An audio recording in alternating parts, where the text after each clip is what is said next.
자, 다시 담보 책임 좀 더 보도록 하겠습니다. 안에 있는 제가 지금 방금 말했던 담보 책임 내용 보시고 판례는 지금 볼 필요가 없습니다.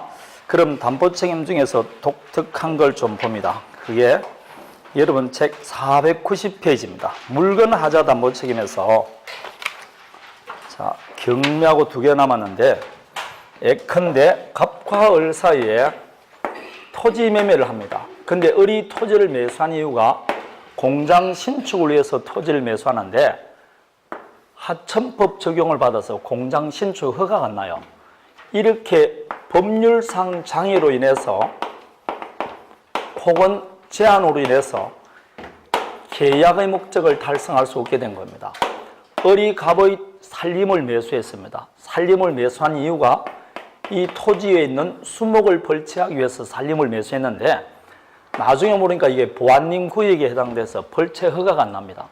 그럼 내가 원하는 목적 달성해서 못해서 법률상 장애로 이렇게 법률상 장애 내지 제한으로 계약의 목적을 달성할 수 없을 때 이 하자는 물건 하자로 볼까요?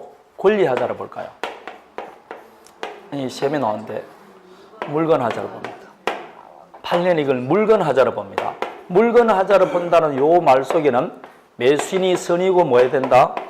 누가 실어야 돼요. 이게 물건 하자로 보니까. 그럼 요거 물건 하자로 본다는 건 벌써 시험에 답으로 나왔고 이제 여러분 하나 외울게. 그럼 이 하자가 있는지 없는지 판단하는 시기는 언제 때를 기준한다? 법률 행위시, 즉 매매계약 성립시를 기준합니다. 그거 암기하셔야 됩니다. 밑에 490페이지 요건 디귿을 보십시오. 법률적 제한 내지 장애가 있는 경우 예컨대 벌채를 목적으로 되어 있습니까?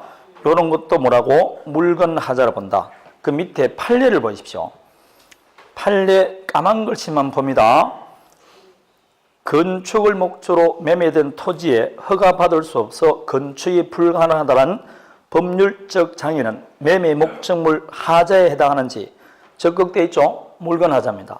그러면 하자 존보에 관한 판단 기준시는 언제다라고? 매매계약 성립시입니다. 그래서 그 성립시를 기준한다는 거 기억하셔야 됩니다. 성립시를 기준한다. 다음에 492페이지 이제 경매에서의 담보 책임으로 갑니다. 경매에서의 담보 책임은 다시 보면 갑의 부동산이 있어요. 그래서 을이 채권자입니다. 채권자고 뭐 저당권을 가지다는 관계 없습니다. 요 채권자가 채무자의 부동산을 경매 신청했어요. 그럼 경락대금은 누구한테 배당이 됐다? 채권자에게 배당되고 병이 경락을 받았어요. 경락받고 소유권 이전 등기했는데 이 경매도 권리하자가 생기고 물건하자가 생긴 겁니다. 자, 경매도 여러분 매매와 똑같다 했죠? 그래서 지금은 경매한 거라고 민사집행법에 매각으로 바꿨죠? 매수인이라고 되어 있지 경락인하고 안 나와 있습니다. 이제는 경매한 거라고 뭐라고? 매각, 경락인한 거라고 매수인 이렇게 되어 있다니까. 이것도 결국은 매매니까 너무 용어를 다르게 쓰니까 일반인이 참여를 잘 못하니까 이제 매매로 바꾸는 겁니다. 똑같이 권리하자가 있고 물건하자가 있을 때만 담보 책임은 져야 되겠죠. 그런데 경매에서는 물건하자 담보 책임은 지지 않습니다. 뭐만 진다? 권리하자에 대해서만 담보 책임집니다. 그래서 경매할 때 내가 경락받고 보니까 물건이 안 좋다. 그건 누구한테 하소연을 못합니다. 자, 내가 지금 토지를 하나 경락받습니다. 건축을 목적으로 토지를 매수했는데 내가 건축 허가가 안 나옵니다. 담보 책임 물을 수 있게 없게? 예? 담보 책임 물을 수 있습니까? 없습니까? 없다는 이유 왜 없습니까? 방금 제가 건축물, 법률적 장애 내지 제한으로 인한 거는 물건 하자로 봤죠? 물건 하자니까 경매에서는 담보 책임 못 묻는 겁니다.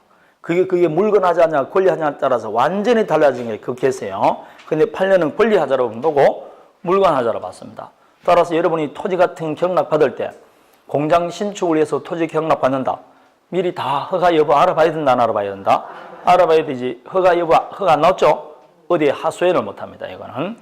자, 물건 하자 담보 책임은 못 묻습니다. 그럼 권리 하자 담보 책임 묻는데 이 권리 하자 담보는 도대체 누구한테 책임 묻느냐 이 말입니다. 배당받은 채권자냐 아니면 채무자냐 이 문제가 생기죠. 1차적으로 농합 책임진다. 채무자입니다. 채무자에게 대금 감액하거나 계약 해지하고 원상 회복해달라 청구하는 겁니다. 근데 채무자가 무자력이다. 돈이 한 푼도 없다. 이렇게 채무자가 뭐일 경우에는 무자력일 때는 배당받은 채권자에게 배당금 전부 또는 일부의 반환을 청구할 수 있습니다. 요거 아직 시험에 한 번 딱 나왔어요. 1차적으로 누가 책임진다? 채무자. 무자력일 때는 채권자입니다. 그런데 제가 대금 감액 원상 회복을 말했지 손해배상 이야기 안 했죠. 왜 안 되느냐? 경매에 있을 때는 원칙적으로 손해배상은 청구 못합니다. 경매는 누구 탓으로 할 수 없으니까 손해배상 청구는 못해요. 다만 외적으로 채무자가 그 사실을 알면서 고지를 안 했거나 아니면 채권자가 그 사실을 알면서 경매를 청구했을 때 이럴 때는 각자 손해배상 책임을 집니다. 결국 알면서 했을 때는 손해배상 책임집니다. 그러지 않으면 원칙적으로 손해배상 책임은 진다 안 진다? 안 집니다. 이게 경매에서의 담보 책임입니다. 원칙은 누가 책임진다? 채무자. 채무자가 무자력일 때는 채권자 이렇게 되는 겁니다. 이해되겠죠? 자, 여기까지가 담보 책임 내용입니다. 그러니까 여러분 제가 책에 보면 어디를 보면 알 수 있냐면 484페이지부터 보면 항상 마지막에 핵심 포인트라고 글씨 써놓은 거 있죠. 그게 권리 전부가 타인에 속할 경우 핵심 포인트 선악 채찍기가 나오고 다음에 486페이지도 보면 핵심 포인트 대금 감액하고 쭉 나와 있죠. 요것만 여러분 일단 먼저 보고 암기하시는 겁니다. 이해되겠습니까? 그게 점점 되면 아까 일소 아줌마에게 뭘 청구할 수 있다? 대금 감액 이렇게 이제 하는 겁니다. 까기고 할 수 있는 건 위주로 그걸 다 외우고 나면 나중에는 정리하기 굉장히 쉽습니다. 일단 그것만 계속 봅니다. 안에 내용 보지 말고 그쪽을 많이 보시면 됩니다. 자, 그러면 조금 복잡한 거 하나 더 들어갑니다. 484페이지에서 다시 484페이지 요 이야기입니다. 이제 권리 전부가 탄핵에 속하는 건데 갑과할사에 토지 매매했어요. 매매하고 보니까 권리 전부가 타인에 속합니다. 그럼 좀 전에 담보 책임 진다 했죠. 그런데 이 매도인이 매매할 때는 직권을 알고 매매했어요. 나중에 보니까 타인 권리 매매입니다. 그럼 이거는 선의의 매도인이죠. 타인 권리인 줄 모르고 매도했던 매도인입니다. 이 매도인에게도 권리를 줍니다. 매도인도 이 계약을 뭐 할 수 있다? 해지할 수 있어요. 아저씨 미안합니다. 내 것인 줄 알았는데 내 것이 아니구만요. 아버님으로부터 상속받은 줄 알았는데 아버님 것이 아니고 다른 사람 소유였습니다. 미안합니다. 해지할 수 있어 없어요? 있습니다. 플러스 손해배상 해주면 됩니다. 단 손해배상은 상대방 매수인이 뭐일 경우? 선의일 경우입니다. 만약 상대방 매수인 을이 악이면 손해배상할 필요 없습니다. 이렇게 권리 전부가 타인에 속할 경우 선의의 매도인에게 또 권리를 줍니다. 요거는 오로지 어디만 적용된다? 권리 전부가 타인에 속할 경우만 적용됩니다. 권리 일부가 타인에 속할 경우는 적용되지 않습니다. 그게 484페이지는 571조입니다. 571조 조문 나오죠? 선의의 매도인에 관한 특칙이라고 나오지 않습니까? 484페이지 안 나옵니까? 네, 그 이야기입니다. 이해되겠죠? 나머지는 관계없습니다. 자, 그러면 담보책임 그 어려운 거 잘 하셨습니다. 이제 담보책임 맞았으니까 나머지 남았습니다. 이제 환매 남았습니다. 자, 496페이지 환매입니다. 환매는 도로 매수하는 게 환매죠. 왜 도로 매수할 수 있습니까? 그거야 두 사람 사이 매매 계약하면서 도로 매수할 수 있다고 특약했죠? 이 특약이 무슨 특약? 그렇죠. 환매 특약하고 그 환매 특약에 의해서 다시 매수하는 게 환매입니다. 그래서 매도인이 결국은 뭐가 된다? 환매권자가 되고 매수인이 환매 의무자가 되는 겁니다. 이렇게 환매하게 된 이유가 무슨 특약이 있기 때문에? 환매 특약. 이 환매 특약은 매매 계약의 종된 계약이죠. 그러나 반드시 뭐 해야 된다? 동시에 됩니다. 반드시 동시에 됩니다. 어떤 경우라도 동시하지 않는 것은 환매특약으로 보지 않습니다. 그러면 환매 기간은 어떻게 되느냐? 기간이야 당사자의 약정하면 되겠죠. 약정하더라도 부동산은 몇 년? 5년, 동산은 3년을 초과할 수 없습니다. 자, 그러면 기간 만료되면 연장할 수 있습니까? 없습니까? 절대로 내가 연장 안 된다고 그랬습니다. 연장하면 연장으로 때려버린다고 그랬잖아요. 안 됩니다. 만일 최초 1년 했습니다. 그럼 다시 4년 연장할 수 있게 없게. 최초 1년 했거나 말거나 딱 한 번 정하면 절대로 연장이 아니 됩니다. 그럼 환매 대금 어떻게 할 거냐? 환매 대금이야 당사자 약정하면 되겠죠. 약정하면 됩니다. 그러나 약정을 안 했을 때는 최초 매매 대금에다가 매수인이 부담했던 비용이 환매 대금이 되는 겁니다. 자, 그러면 이 경우 환매권은 여러분 권리죠. 봐봐, 이런 겁니다. 지금 환매하면서 환매 대금을 3억 하기로 약정했어요. 그런데 5년 안에 환매하기로 했어요. 근데 2년이 지났는데 에라 부동산 가격이 상승해서 지금 4년째 들어가는데 이 부동산 가격이 6억 갑니다. 그럼 값은 떼돈 벌어서 안 벌어서? 벌었죠. 지금 시세 얼마 나간다고? 6억이 왔는데 나는 얼마 주고 살 수 있다고? 3억 주니까 시세 차익이 3억 남는 거 아닙니까? 이게 환매권이라고. 근데 가격이 푹 떨어져서 2억밖에 안 나가. 환매권 행사하게 안 하게. 누가 합니까? 지금 시세 2억밖에 안 나는 걸 왜 3억 주고 사느냐고. 안 사지. 그냥 안 하고 그냥 매수하는 게 낫지. 그러니까 환매권은 권리라고. 권리. 행사할 수도 있고 안 할 수도 있는 겁니다. 이게 환매권이라고.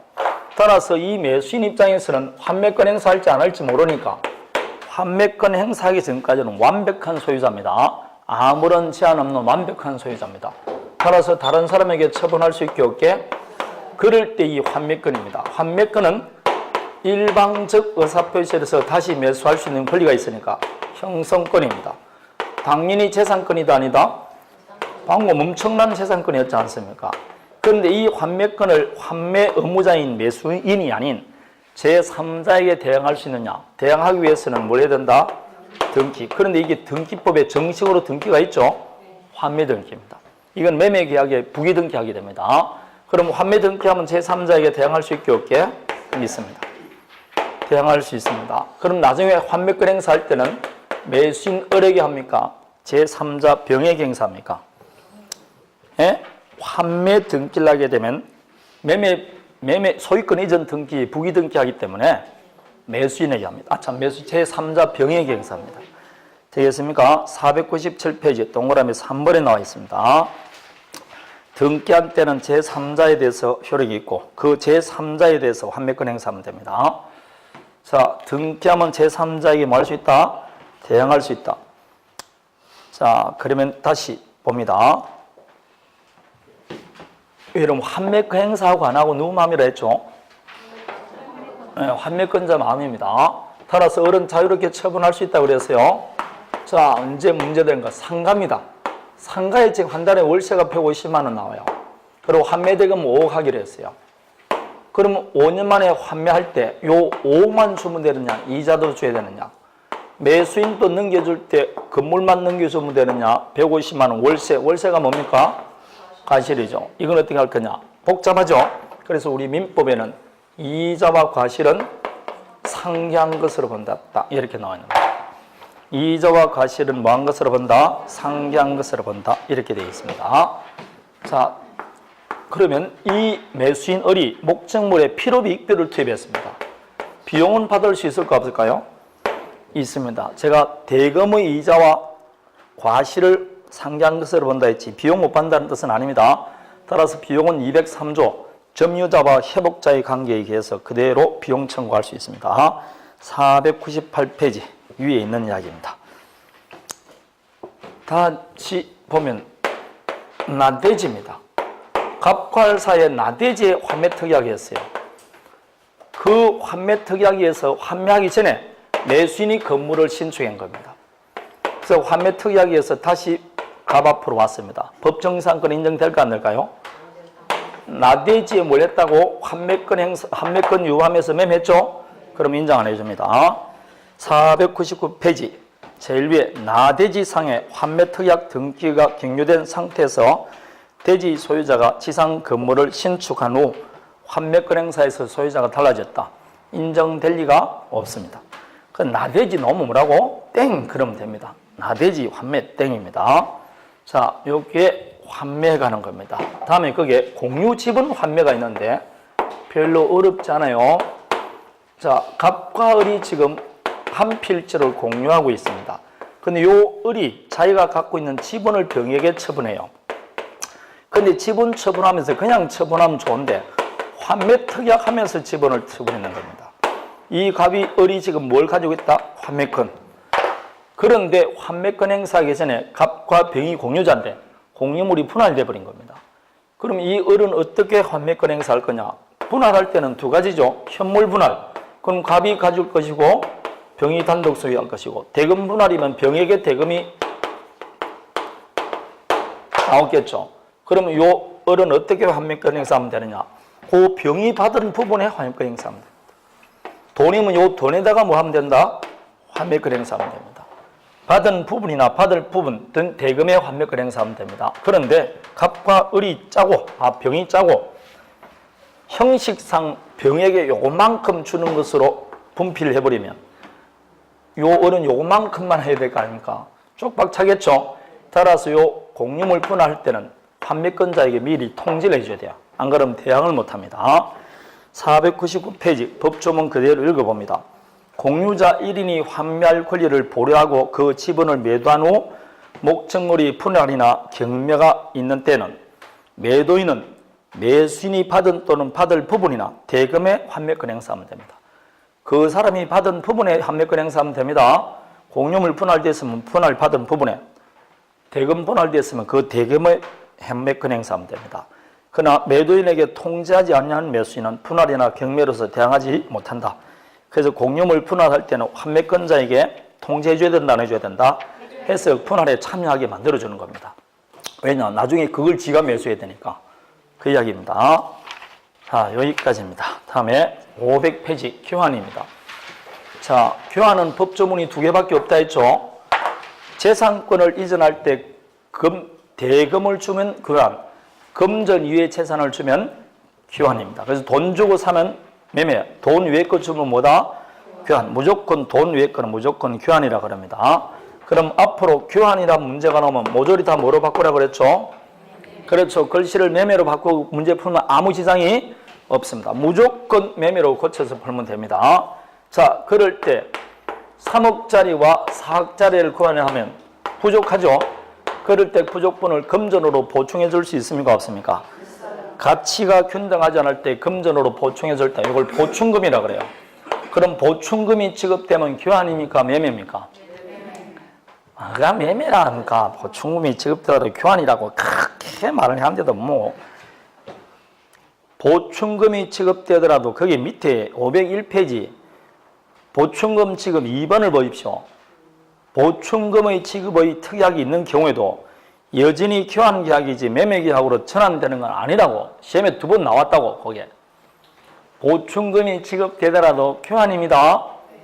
절대로 매매가 아니에요. 다만 보충금에 관해서는 매매 대금에 관한 규정을 준용할 뿐입니다.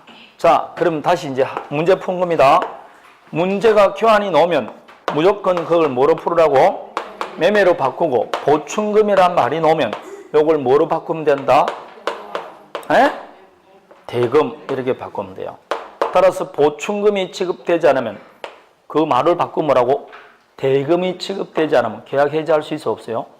똑같이 그러면 됩니다. 그렇게 풀면 됩니다. 무조건 교환이 나오면 뭐로 바꾸라고? 매매. 그럼 여러분 오른쪽 27회 문제 나와 있죠? 1번 갑과 을은 교환계약은 뭐로 고치라고?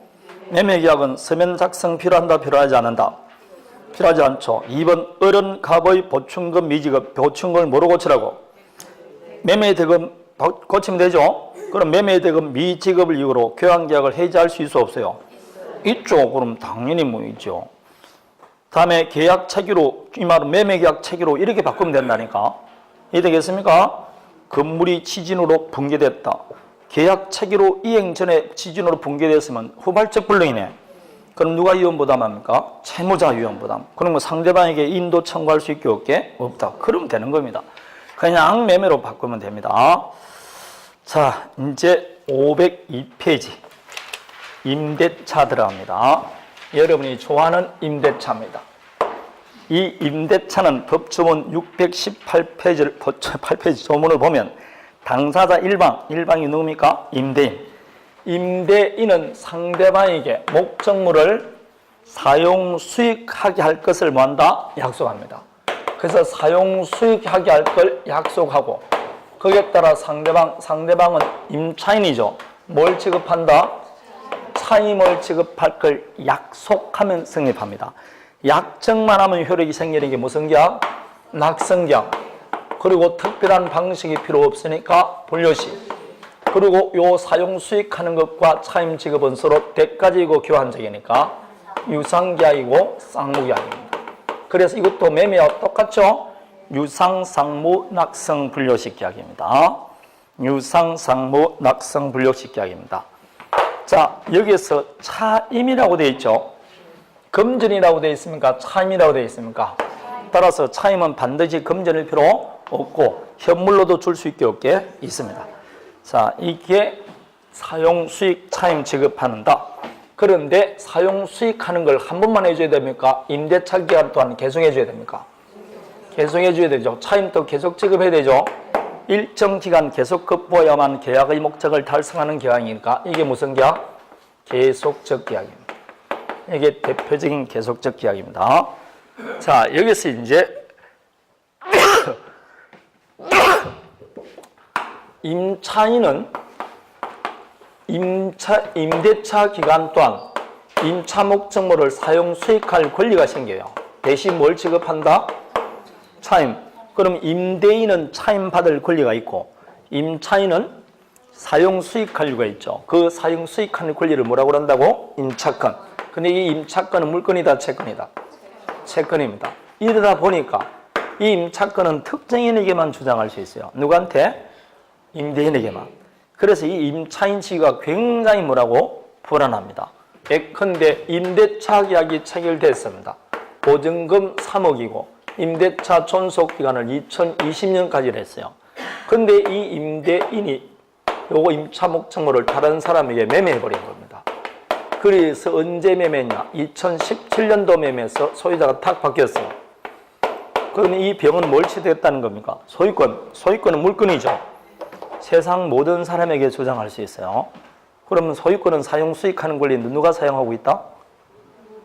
우리 사람 나가세요. 이렇게 나가는 겁니다. 할 수 있어 없어요? 있죠. 물권적 청구권 아닙니까?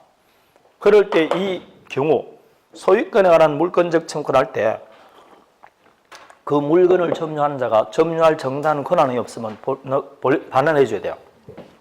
이 을이 갖고 있는 권리가 뭐밖에 없다? 그 임차권인데 임차권은 채권이죠. 병에게 주장할 수 있어 없어요? 없어요. 원칙적으로 임차권은 뭐가 없다고? 대항력이 없는 거예요. 자, 통정허위 표시는 무효이지만 선의의 제3자에게 대항 못하죠.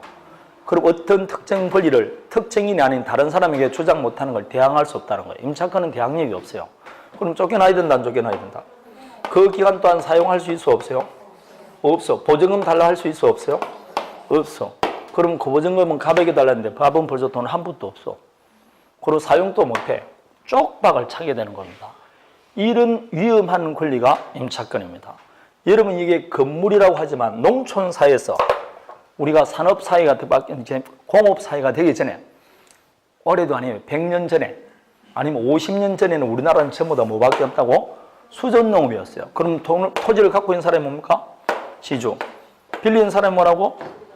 소작이죠. 요 두 사람 계약이 뭐라고? 임대차입니까? 농지 임대차를 우리는 뭐라고 부른다? 소작이라고 불려요. 농지 임대차를 다른 말로 뭐라고? 소작이라고 하는 겁니다. 그럼 이 임차인, 소작인의 지위가 얼마나 불안하겠냐고. 가장 불안한 게 이 사로장이는 뭐가 제일 불안할까요? 소장료 올리는 거? 아니에요. 기간이 만료됐을 때 다시 나한테 소장을 안 붙이는 게 가장 위험한 거예요. 왜냐고?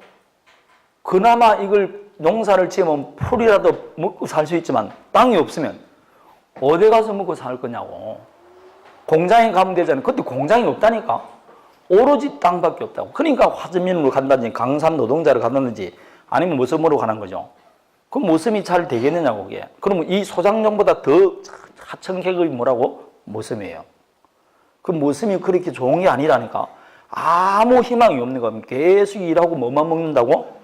밥만 먹습니다. 그게 모섬이라고. 장작 폐쇄요. 많이 그거밖에 안 된다. 그러니까 이게 여러분 다음번에 소작을 안 붙여주면 나는 물러가겠죠. 그러니까 이 소작료를 계속해서 뭐라고? 올리더라도 그래도 그나마 할 수밖에 없네. 이게 열악한 지라니까. 이게 우리나라만 그런 게 아니고 전 세계가 다 그렇다고. 그래서 농노란 말이 나오고 뭐 다 귀족이라면 안 나오고 그런 거 아닙니까? 유럽 같은 경우는 뭐 한 번 흉년이 들어가지고 아예 100만 명이 200만 명이 아사로 죽지 않습니까? 굶어 죽는다고. 우리나라는 그런 경우는 없더라도 굶어 죽습니다. 저번에 그랬죠? 그 지금 문헌으로 밝혀졌잖아. 그때 당시 감자 수확량을 보니까 전 유럽 사람이 먹고도 남았다는 겁니다. 근데 왜 그렇게 엄청난 아사가 나느냐? 그 모든 감자가 누가 가져갔기 때문에? 귀족이 가져갔기 때문에 그렇게 죽는 겁니다. 엄청난 거죠, 그러니까 자체가. 그러니까 영화 같은 거 보면 귀족이 말 타고 나가다가 딱 내리면 한 사람 엎드리죠? 내려오지 않습니까? 우리나라 소작농보다 훨씬 지위가 뭐라고? 약한 게 유럽 농노였어요. 엄청나게 농노가 약합니다. 그래서 뒤집어지자 농 못하겠자 농말이 뭐라? 공손주의가 나타난 거 아닙니까? 당연히 이건 하층 계급한테 당연히 좋아 안 좋아? 항상 이게 그러니까 약한 게 파고 들어가는 겁니다. 왜냐? 있는 걸 뭐해서? 빼앗아가지고 동랑이 나누자. 얼마나 좋습니까? 없는 사람한테 이것만큼 좋은 게 없다니까. 그럴 땐 나도 그쪽으로 가고 싶다. 그러면 항상 다시 내가 갖은 걸 빼앗긴다고 생각을 해봐야 돼. 내 것도 줘야 된다, 안 줘야 된다? 그렇게 되니까 좀 반대하는 거죠. 자, 그래서 수정 자본주의가 나타난 거죠. 경제적 약자니까 이걸 좀 보호해줘야 된다, 안 해줘야 된다? 그래서 이 법을 계속해서 개정합니다. 개정해서 지금 다 뭘 보호하는 방향으로 나온다? 임차권을 보호하는 방향으로 나옵니다. 그러다 보니까 지금 임차권은 마치 물건과 같은 강력한 보호를 받고 있어요. 이걸 임차권의 무슨 현상이다? 물권화 현상이라고 합니다. 임차권은 뭐지만? 채권이지만 이 물건과 비슷하게 바뀌고 있다는 겁니다. 그만큼 강력하게 보호해 줍니다. 따라서 우리 민법상 임대차는 분명히 채권이죠. 채권은 계약자의 원칙이 지배하죠. 그렇지만 이 임대차에 와서는 모든 지금부터 있는 임대차에 관한 법률은 임차인에게 불리한 특약하는 효력이 없어요. 편면적 강행규정입니다. 편면적 강행규정입니다. 지금부터 말하는 것은 다 임차인에게 불리한 특약하는 효력이 없습니다. 하나 외우세요. 지금까지 보는 거 쭉 앞으로 보는데 그 중에서 강행규정이 아닌 게 딱 하나 있어. 그게 뭐게? 비용사환증권입니다. 비용사환증권은 강행규정이 아닙니다. 임대인과 임차인 비용 포기 특약할 수 있게 없게 있습니다. 여기 한 4년마다 한 번씩 나옵니다. 다음 중 임차인에게 불리하더라도 유효인 경우 편면적 강행규정이 아닌 건 나옵니다. 무조건 뭐 들어가면 된다? 비용 사환증권 들어갑니다. 자, 그러면 이 임차권이 현재 어떻게 보호받고 있는지 그런 밑에 502페이지 임차권의 물권화 현상 나오죠? 그 물권화 현상에 대해서 지금 한꺼번에 보도록 합니다. 첫 번째, 방금 임차권은 제가 대항력이 없다 했죠? 그 임차권도 외적으로 대항력 갖출 수 있는 방법이 있게 없게 있습니다. 임차권은 분명히 뭐지만 채권이지만 부동산 임차권의 경우에는 등기할 수 있게 특칙을 뒀어요.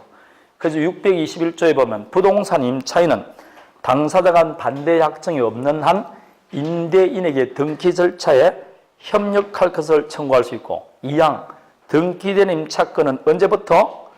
그때부터 이 길이 아닙니다.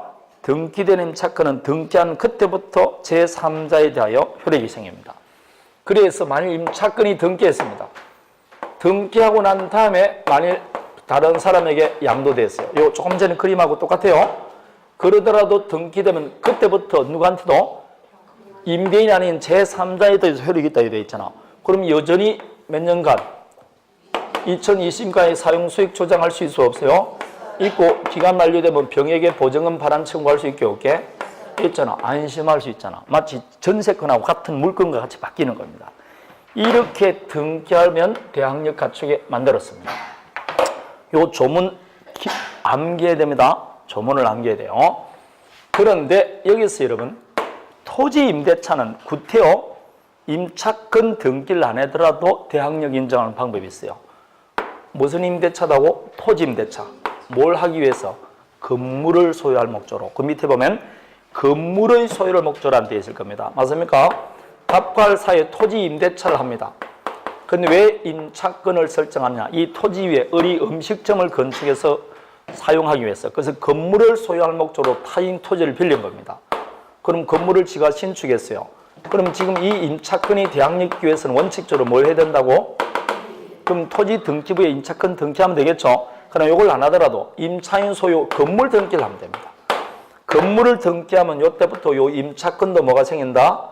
대항력 생기는 겁니다. 이걸 건물 등기 있는 차지권의 대항력이라고 합니다. 622조입니다. 그래서 토지 임대차가 문제는 오면 항상 임차인이 건물 등기한지 봐야 돼요. 건물 등기됐다, 뭘 가진다? 대항력. 이렇게 되는 겁니다. 건물 등기 있다, 대항력. 이렇게 가집니다. 자, 그러면 다시. 지금 이 경우 등기부에 보면 을 앞으로 등기부가 나와 있어, 안 나와 있어요? 안 나와 있죠? 토지 등기부 보면 임차권 등기되어 있습니까? 안 되어 있습니까? 그럼 결국은 대항력이라는 게 건물 때문에 대항력이 힘들죠. 근데 임대차 존속기간 만료되기 전에 건물이 멸실됐어. 그럼 대항력 사라집니다. 그래서 2항 건물이 임대차 기간 만료 전 멸실 또는 후 피하게 되면 전항의 효력을 잃는다 되어 있는 겁니다. 이해되겠습니까? 자, 그래서 이걸 건물 등기 있는 차지권의 대항력입니다. 그러면 다시 등기하면 대항력이 있다는데 임대인이 등기 잘 해준다 안 해준다? 안 해주죠. 그래서 이게 빚존 개살고에 불과합니다. 그래서 다시 도대체 등기하지 않더라도 대항력 갖출 수 있는 방법이 없겠느냐? 해서 나온 게 특별히 주택이나 상가는 당연히 임차인에게 중요하고 경제적 약자가 많이 하니까 주택의 경우는 등기하지 않더라도 뭐 하면 된다? 인도와 주민등록. 상가는 인도와 사업자 등록하면 이 길 0시부터 대항력 생깁니다. 그래서 이게 나온 겁니다. 왜 이게 주민등록 나온지 알겠죠? 주인이 뭘 안 해주니까? 등기 안 해주니까 하는 겁니다. 등기. 그럼 이것도 뭐와 대신하는 겁니까? 등기 대신합니다. 그래서 이것도 무슨 수단이다? 공시수단이에요. 그럼 등기하고 다른 것은 어떻게 다를까요? 등기는 효력 발생 요건이죠. 존속 요건 아니죠. 그리고 이거는 효력 발생 요건이고 존속 요건이기 때문에 임대차 기간 또한 계속해서 이 요건을 갖춰야 됩니다. 단 한 번이라도 퇴거를 해버리면 종전에 있던 대항력 다 날아갑니다. 그러나 등기는 멸실되거나 등기가 불법하게 말소됐다 해서 이미 취득했던 권리는 소멸을 안 하지 않습니까? 그게 차이점입니다. 자, 다음에 자, 갑의 토지 위에 을 앞으로 임차권자가 있습니다. 그런데 A가 나타나서 토지 사용을 방해합니다. 그러면 이 임차권 자체에서 방해 제거 청구할 수 있을까 없을까요? 예? 있기는 뭐가 있어요? 임차권은 채권이라니까. 누구한테만 주장한다고? 그게 아무에게나 주장하면 안 된다니까. 갑에게만 주장하지 않습니까? 따라서 원칙적으로 방해 제거권이 있어 없어요? 그런 거 없어요. 그런 거 없다니까. 그럼 방해 제거는 누가 해줘야 된다고? 갑에 대해 용도에 맞게 적용해 줘야 될 거 아닙니까? 그럼 용도에 맞게 못 적용해 주잖아요. 그럼 이 을은 갑이 갖고 있는 권리를 대이행사할 수는 있게 없게 있어요. 대이행사할 수 있습니다. 물론 이제 이 을이 임차인이니까 목적물을 점유하고 있으면 뭐는 할 수 있다? 점유권이란 물권은 주장할 수 있어 없어요? 있죠. 그래서 임차인은 점유권은 주장할 수 있어요. 그러나 임차권 자체는 안 됩니다. 그러나 외적으로 요 임차권도 등기든 뭘 갖췄다? 대항력을 갖췄을 때는 임차권도 제3자에 대해서 효력이 있으니까 등기된 임차권 등 대항력 있는 임차권은 제3자에게도 방해 제거 청구할 수 있게 없게 있습니다. 그 이야기입니다. 방해 제거 청구권 이야기입니다. 다음에 임차권 처분입니다. 자, 다시 봅니다. 이거는 간단하게 보면 돼요. 갑과 할 사이에 임대차 계약하고 임차인이 임차권 등기했어요. 이렇게 등기된 차권은 대항력 있죠? 그럼 임대인 동의 없이 다른 사람에 양도할 수 있을까 없을까요? 있을 수 없어. 대항력 있는 임차권이라도 양도 전대는 인정해주지 않습니다. 안 됩니다. 여러분이 아파트 소유자입니다. 남한테 전세 줬어요. 그리고 입주 전입 신고하고 있습니다. 그럼 그 사람 대항력 있죠? 그럴 때 주인 허락 없이 다른 사람에게 임차권 양도하면 여러분은 좋아해요? 안 좋아하잖아. 그러면서 무슨 다른 사람한테 그럽니까? 자, 그래서 대항력 있는 임차권이라도 뭐는 인정해주지 않는다? 처분의 자유는 인정해주지 않습니다. 그러나 지상권, 전세권은 설정자 동의 없이 양도, 상속, 채권자 담보도 할 수 있지 않습니까? 이건 안 됩니다. 다만 거기에 이 504페이지 제일 위에 보십시오. 건물 임차인이 임차 건물 소부분을 타인에게 하게 하는 경우에는 동의 필요 없습니다. 이것도 얼마나 자주 나오는 조문인지 모릅니다.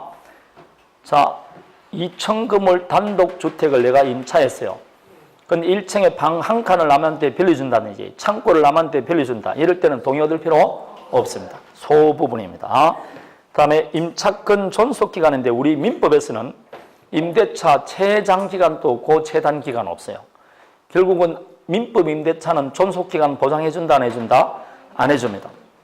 그러면 주택은 있죠. 2년, 상가는 1년. 그러니까 특별법에서 보장해주는 것이지 민법 임대차는 최단기간 없습니다. 그럼 농지도 있는 임대차면 곤란하잖아요. 그런데 농지는 아예 뭐가 안 된다? 농지는 임대차 자체가 금지되어 있습니다. 그래서 아예 소작 제도를 못하게 되어 있어요. 헌법으로 못하게 되어 있습니다. 그래서 농지는 임대차 할 수 있어 없어요? 없습니다. 농지법 등에 따라 특별한 경우 외에는 안 됩니다. 그래서 이번에 헌법이 개정되면 100% 개정될 게 농지 임대차가 못한다는 그 규정은 이제 폐지돼야 됩니다. 왜냐하면 그때는 뭐가 있었으니까 소작이라는 제도가 있어서 농지 임대차를 못하게 하는데 지금 그걸 못하게 하니까 농지가 활용이 안 돼요. 왜냐하면 지금 할아버지, 할머니, 어머니, 아버님 돌아가시면 시골에 갈 사람이 있어 없어요. 그럼 그 농지를 지금 누가 사용해야 되냐? 남한테 빌려주면 돼, 안 돼? 농지 임대차 금지되어 있다니까. 그래서 이게 곤란하게 느껴지는 겁니다. 이게 이제 농지 임대차도 결국은 활성화되는 수밖에 없습니다. 자, 그러면 기농하는 사람이 많다 그러는데 참 기농은 20대가 기농을 해야 되는데 아무리 가더라도 외국인 사람보다 우리가 적은 것 같아. 농촌에 가보면 김해라는 것이 대단히 하우스 있잖아요. 하우스 하나에 김해 평양. 그 일하는 사람이 여러분 우리나라 사람보다 누가 많다고? 외국인 근로자가 많아요. 거기 하면 공장에 보면 공장 반 정도는 뭐라고? 외국인 근로자입니다. 중소기업에는 우리나라 사람이 있는 데가 별로 없어요. 여러분 보기보다 굉장히 사람들 많습니다. 그리고 농촌에 또 엄마들은 다 뭐라고? 외국인 엄마가 많잖아. 많다니까 엄청나게 많습니다, 이게. 그래서 보통 어제 보니까 어느 학교 안에는 뭐 벌써 다문화 가정이 과반수를 넘는다고 그랬잖아요, 지금. 학교, 초등학교. 과반수가 넘게 됩니다. 그럴 수밖에 없는 게 뭐, 할 필요 없이 여러분 아들, 딸이 지금 시골에 시집 가려고 그러면 좋아해요, 안 좋아해요? 엄마가 별로 싫어하잖아. 니 고생스럽다. 그래서 못 가게 말이잖아. 그래서 지금 다문화 가정이 많습니다. 조금 있으면 그 애들도 초등학교 벌써 졸업해요. 중학생 정도 벌써 나옵니다. 다문화 가정 만들어진 지가 우리가 10년 넘습니다, 벌써. 10년 전부터 왜 외국 가가지고 결혼하고 막 그랬지 않습니까? 별로 관심이 없구만요. 자, 농촌에 가면 심각할 정도입니다. 그럼 받아들여야 되겠죠. 오히려 좋습니다. 자, 여기까지가 방금 제가 이게 임차권의 물권화 현상입니다. 시험에 임차권의 물권화 현상이 이렇게 나오는 게 아니고 이게 군데군데 계속 시험에 한 문항으로 나오는 겁니다. 특히 등기된지 안 된지는 굉장히 중요해요. 자, 그럼 본격적으로 임대차 들어갑니다. 이것도 용익적 권리니까 항상 존속기간 들어갑니다. 첫 번째 우리 민법상 존속기간 최장 최단기간 있어 없어요? 둘 다 없습니다. 옛날에는 20년 이런 기간이 있었는데 위헌 판결 받았기 때문에 지금은 전혀 없습니다. 그런데 임대차는 처분 권한이나 처분 능력 없는 자도 임대차 할 수 있습니까? 없습니까? 있죠. 예컨대 여러분 갑의 건물을 을에게 대리권을 줬어요. 근데 대리권 범위를 안 정해줬습니다. 대리권 범위를 정해주지 않더라도 임대는 해줄 수 있어 없어요? 대리권 범위를 정하지 않더라도 성질이 변하지 않는 범위 내에서 이용 개량을 할 수 있잖아. 그러나 처분행위는 할 수 있어 없어요? 그럼 이 대리는 임대할 권한은 있지만 뭐는 없다? 처분 권한은 없잖아. 이게 처분 권한 없는 자 임대차라니까. 그럴 때 너무나 장기하면 안 되겠죠? 이럴 때는 기간 제한을 둡니다. 이걸 오른쪽 뭐로 한다? 단기 임대차라고 합니다. 되겠습니까? 처분 권한이나 처분 능력 없는 자가 하는 임대차를 단기 임대차라고 하는데 최장 몇 년입니까? 10년. 다음에 몇 년? 5년, 3년 이렇게 넘어갑니다. 자, 경관 건물 같으면 10년, 그 외 토지 임대차는 5년. 그렇습니다. 10년, 5년, 3년 이렇게 오면 됩니다. 한 번도 시험에 출제가 안 되었습니다. 단기 임대차라는 게 뭔지 알기만 하면 됩니다. 처분 권한이나 처분 능력 없는 자의 임대차입니다. 자, 기간을 안 정했다. 기간 안 정하면 어떻게 된다? 각 당사자는 언제든지 해지 통과할 수 있고 임대인에 하면 6월, 임차인에 하면 1월, 동사는 5일이 경과되면 해지의 효력이 발생합니다. 바로 효력이 생긴다. 일정 기간은 경과해야 된다. 일정 기간은 경과해야 되겠죠? 요 일정 기간을 해지 기간이라고 그래요. 요거는 임차인을 보호하기 위한 규정이기 때문에 임차인에게 불리함 특약은 효력이 없습니다. 다음에 갱신입니다. 갱신은 뭐 당사자 합의해서 갱신하면 되겠죠? 합의갱신, 약정갱신인데 갱신은 몇 년을 초과할 수 없다? 10년을 초과할 수 없다는 규정이 있어요. 이것도 결국은 없어져야 되겠죠? 최장 20년이 유언 판결 받았는데 이게 있다는 것도 어섭지 않습니까? 야간 갱신은 몇 년을 초과할 수 없다? 10년. 자, 다음에 문제 나오는 거는 갱신 청구권과 법정 갱신입니다. 자, 그게 먼저 뒤에 묵시적 갱신, 법정 갱신을 보십시오. 갑과 할 사이의 임대차 계약체결합니다. 자, 기간 5년 했어요. 임대차년대. 드디어 기간 5년 임대차가 종료됩니다. 그럼 보통 임대차가 종료되면 임차인이 방 빼거나 주인이 나가라는 등 이야기 해야 된다, 안 해야 된다? 해야 되는데 임대차가 종료되고 임차인이 임차 목적물을 계속 사용 수익을 하고 있어요. 그럼에도 불구하고 임대인이 상당 기간 내에 이의제기를 안 합니다. 왜 기간이 만료되는데 안 나가십니까? 이의제기를 안 한다는 말 자체는 계속 두겠다는 뜻으로 돌 수 있어 없어요? 있죠. 그럼 이때는 종전과 동일한 조건으로 다시 갱신한 것으로 봅니다. 단 기간은 다시 5년이다 아니다? 아니요. 기간은 정함이 없는 것으로 봅니다. 없으니까 각 당사자는 언제든지 뭐 할 수 있다? 해지 통과할 수 있다. 이렇게 되는 거죠. 통고받은 날로부터 6월 1일이 되면 해지 효력이 발생합니다. 결국은 언제다? 임대인이 상당 기간 내에 이의제기하지 않을 때. 그게 키포인트입니다. 그러면 묵시적 갱신이 됩니다. 자, 여기서 하나 기억할 게 있습니다. 묵시적 갱신이 되면 제3자가 제고한 담보는 소멸합니다. 제3자가 제고한 담보는 소멸합니다. 밑에 2항 나와 있죠? 전 임대차에서 제3자가 정한 담보는 소멸한다. 예컨대 갑과 할 사이 지금 건물 5개층을 임차하고 있습니다. 남대문에 있는 빌딩 5개층 임차했다. 그럼 빌딩 한 층이 한 1,500 정도 나오니까 벌써 5개층 정도면 7,500입니다. 한 달에 월세가. 그럼 이렇게 7,500 정도 되니까 요걸 확실히 월세를 낸다는 걸 누군가 보증 쓸 수 있어 없어요? 요게 제3자가 정한 담보 아닙니까? 인적 담보, 물적 담보는 묻지 않습니다. 요거는 법정 갱신이 되면 보증 어떻게 된다? 소멸됩니다. 제3자가 정한 담보는 소멸합니다. 다만 요때 소멸되는 것은 법정 갱신일 때만 소멸됩니다. 당사자 합의로 기간 연장했을 때는 소멸되게 안 되게? 안 된다. 그게 동그라미 2번입니다. 당사자 합의했다는 임대차 기간에는 적용되지 않습니다.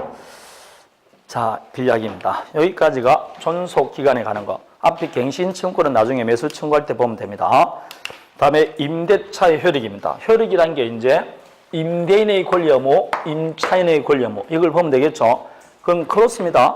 임대인의 권리는 거꾸로 말하면 임차인의 의무일 것이고 임대인의 의무는 거꾸로 임차인의 권리라고 보면 됩니다. 첫 번째, 임대인의 권리 중에 가장 큰 게 뭐가 있다? 차임 직업 증후권이겠죠.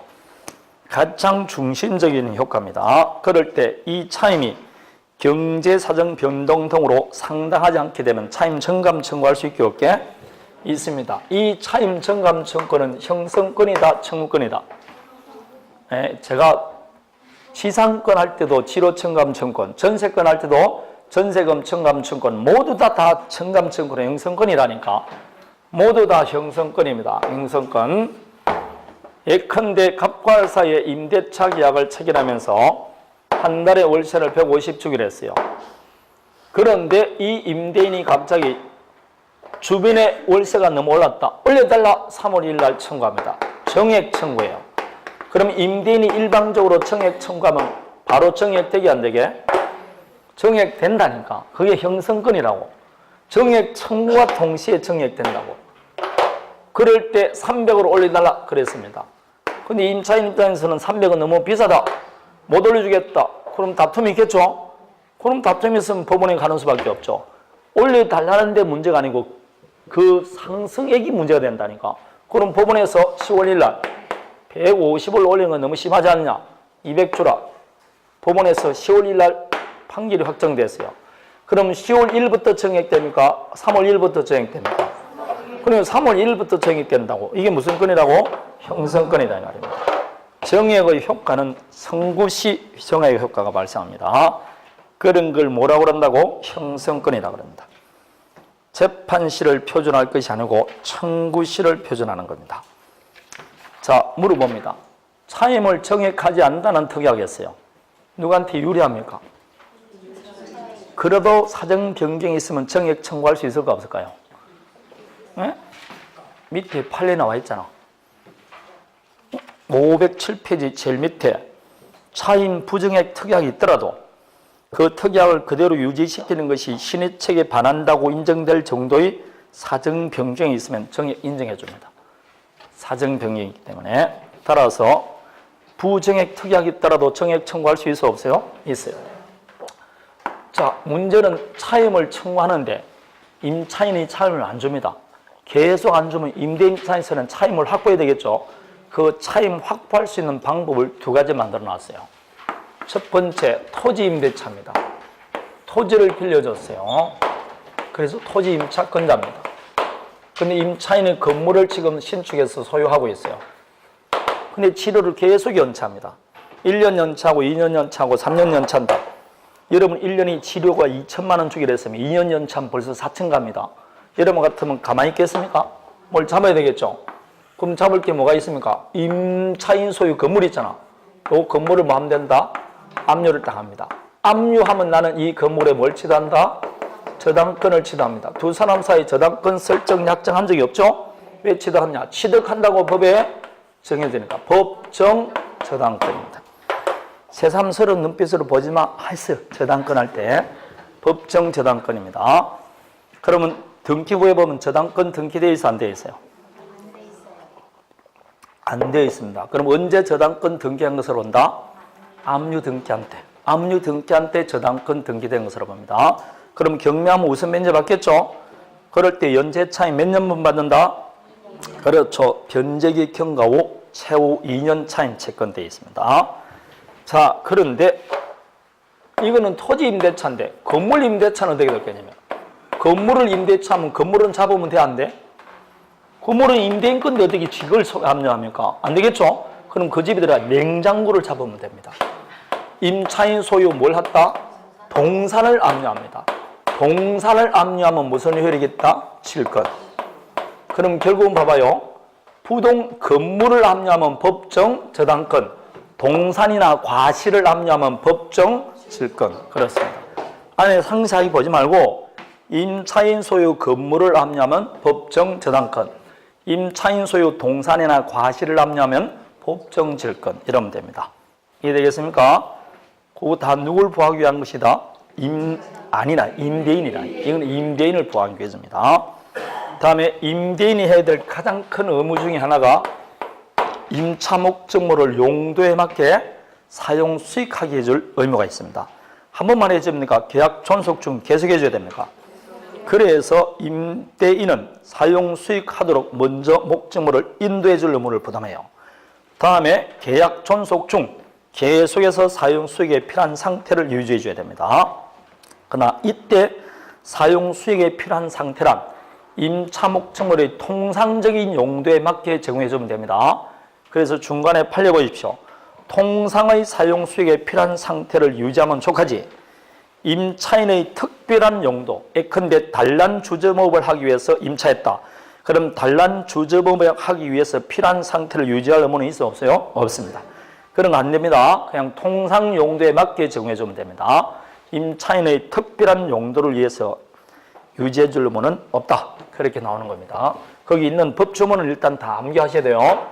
자, 그러면 용도에 맞게 계속 유지해 줘야 되니까 당연히 수선 의무는 누가 부담한다? 임대인입니다. 그래서 임대인이 수선 의무를 부담합니다. 그럴 때 임대인이 수선하러 왔을 때 임차인이 오지 말아요. 그러면 돼? 안 돼? 안 됩니다. 그래서 임대인이 임차물 보존에 필요한 행위를 하려고 할 때 임차인은 이를 거절하지 못한다에 되어 있는 겁니다. 그럼 이때 이 수선 의무는 어느 정도가 돼서 수선 의무느냐? 그것은 별 비용을 버리지 않고 고칠 수 있는 사소한 것은 수선 의무에 들어간다, 안 들어간다? 안 들어가고 만일 수선하지 않으면 계약의 목적에서 정해진 용법대로 사용할 수 없을 정도가 됐을 때 수선 의무 부담합니다. 그 오른쪽 니은 나와 있죠? 사소한 것은 해당하지 않습니다. 이때 수선 의무는 천재지변으로 파손된 것은 물론이고 임차인의 기책 사유로 파손되더라도 임대인이 수선해 줘야 됩니다. 수선은 임대인이 해줘야 돼요. 대신 임대인이 임차인에게 손해배상 청구할 수 있습니다. 자, 여기서 이제 수선 의무 면제 특약 할 수 있어 없어요? 네, 면제 특약 할 수 있습니다. 가능해요. 다만 면제 특약할 때 면제되는 거는 뭐만 면제된다 했죠? 소수선만 면제되고 대수선은 면제되지 않습니다. 그래서 일단 기억은 두 단계로 해야 돼요. 수선 의무 면제 특약 가능하다 하다. 다만 면제되는 것은 뭐만? 그렇죠. 소수선만 면제된다. 이렇게 되는 겁니다. 다음에 누군가 방해하면 방해를 제어해 줄 의무가 있습니다. 이해되겠습니까? 자, 그러면 여러분 임대인은 임차인의 안전을 배려해 주거나 도난을 방지해 주는 등 보호문은 있을까 없을까요? 원칙은 없습니다. 밑에 판례 1번만 먼저 봅니다. 안전을 배려해 주거나 도난을 방지하는 등 보호문은 없는 게 원칙입니다. 없는 게 원칙입니다. 외에는 그냥 나중에 봅니다. 자, 여기까지가 임대인의 권리 의무. 다시 510페이지. 임대인도 옛날에 제가 담보 책임진다 했죠. 임대차도 유상계약이니까 당연히 담보 책임집니다. 다음 임차인의 권리입니다. 임차인의 권리 중에 가장 큰 게 사용 수익하는 권리. 그걸 흔히 줄여서 임차권이라고 합니다. 당연히 임차권이 있습니다. 그런데 마음대로 사용 수익합니까? 계약이나 그 목적물의 성질에 따라 정해진 용법에 따라 사용해야 됩니까? 당연히 정해진 용법에 따라 사용해야 됩니다. 주거용 건물은 주용으로 사용해야 됩니다. 요정집으로 건물있다. 바로 행위 정지 청구하고 계약 해지하거나 손해배상 청구할 수 있습니다. 다만 이때 임대인이 하는 손해배상 청구권은 임차 목적물 반환받은 날로부터 6개월입니다. 요거 가로 안에 6개월 이렇게도 나왔죠. 몇 개월 안에 할 수 있느냐? 가로 안에 1개월, 3개월, 5개월 이렇게 나왔다니까 6개월 내에 행사해야 됩니다. 자, 다음에 임차권은 원래 대항력이 있어 없어요? 없죠. 그러나 외적으로 아까 배웠죠? 621조처럼 등기된 임차권은 대항력이 있고 2번 건물 등기 있는 토지 임차권도 대항력이 있습니다. 아까 배웠죠? 원칙적으로 대항력이 없지만 이렇게 외적으로 대항력 갖출 수도 있습니다. 자, 그럼 이때 대항력 있는가 한번 봅니다. 갑과 알 사이에 임대차 계약을 했어요. 그 임차인이 건물을 신축했습니다. 근데 신축했는데 아직 보존 등기를 안 하고 있어요. 안 하고 있는 사이에 임대인 갑이 이 토지에다가 A 앞으로 저당권을 설정해 준 겁니다. 저당권 설정하고 놀래가지고 건물 등기했어요. 자, 이 임차권은 저당권자에게 대항할 수 있다 없다? 없습니다. 왜냐? 저당권 한 이후에 등기됐잖아요. 그럼 요자에게는 대항할 수 없습니다. 건물 등기돼야만 대항할 수 있습니다. 그게 밑에 있는 판례입니다. 자, 판례 읽어봅니다. 건물을 소유할 목적으로 한 토지 임차인이 그 토지 위에 제3자가 물권 취득의 등기를 한 후, 예컨대 저당권 등기한 후 그 지상 건물을 등기했습니다. 그럼 그 제3자에 대해서는 임차권 효력이 생기지 않습니다. 당연한 이야기겠죠. 자, 이제 큰 거, 비용상환청권, 부속물 매수청권, 지상물 매수청권 남았습니다. 좀 쉬었다가요. 네.